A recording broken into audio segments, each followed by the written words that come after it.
Силы Тансана и монстров Шрека очень помогли бы в той битве, что произойдет в городе Силу. Пользуясь трезубцем, ему не страшен практически любой титулованный Бибидун, но монстры Шрека только в пути, и неизвестно, когда прибудут на континент. В настоящее время сил Духовной Империи намного больше, чем у любой из двух великих империй. Звездная и Небесная Империи в последнее время теряют позиции. Великий Мастер доставил большие неприятности Бибидун, так как посодействовал объединению двух империй для борьбы против общего врага. Как мы увидели, в городе Силу собрались представители обоих империй, чтобы обсудить будущий союз. Отец Даймубая также прибыл в город в сопровождении Дэвиса и Джуджу Юнь. Он является титулованным духовным мастером 92 уровня. Звездная империя всегда полагалась на силу, а значит, ее король тоже должен быть очень сильным. Хотя встреча тщательно охранялась, слухи все же просочились. Это говорит о том, что кто-то в городе предатель. Переговоры были сорваны духовным храмом. Также появился новый титулованный из Зала Духов. Раньше мы не видели такого мастера, у которого дух Красный Дракон. Будет интересно посмотреть на эту битву.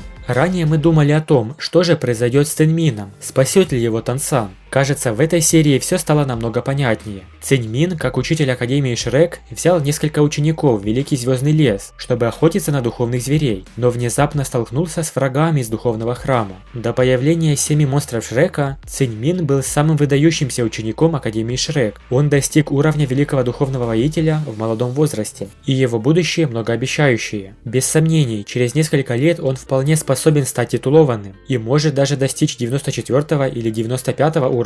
Его дух – это огненный волк. Защищая учеников, Циньмин очень быстро и проворно разобрался с вражескими мастерами. Но вот перед титулованным 95 ранга у него нету и шанса. Хотя призрак считался самым слабым среди многих титулованных храма, он все же был титулованным, поэтому без сомнений был намного сильнее Циньмина. Нам точно неизвестен ранг учителя, однако существует огромная пропасть между титулованным и мастером, имеющим всего 8 колец. Тансан точно не успеет прийти на помощь, так как он еще в пути, и по сюжету он должен убить призрака намного позднее. Так неужели призрак убьет Циньмина? Судя по анонсу, битва между ними точно состоится, но не показан ее исход. Все-таки я думаю, Циньмин не погибнет от рук призрака. И в этой серии есть небольшая подсказка, кто же его спасет. Это табличка с надписью «Осторожно, особо опасные звери». В результате погони Циньмин с учениками забрели глубоко внутрь Звездного леса, а здесь, как мы знаем, обитает множество сильных духовных зверей, в том числе 100-тысячелетние звери, обезьяна-титан и буйвола-питон. Это лишь предположение, но что если эти короли леса вмешаются и спасут Циньмина и учеников? Ведь недаром скоро Бибидун будет охотиться на них. В любом случае, следующая серия покажет,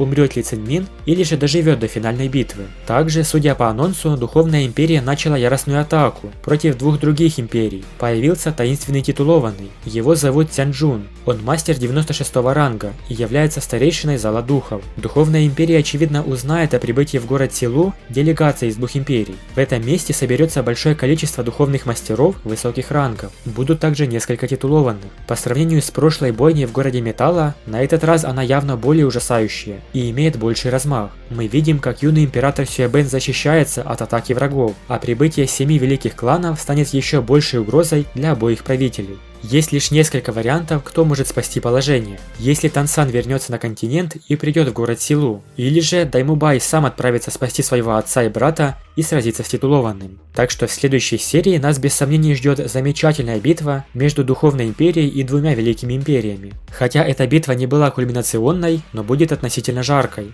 Большое спасибо за просмотр. Напишите, как по-вашему, удастся ли спасти Циньмину и что произойдет с двумя императорами. Подписывайтесь на канал и всем пока.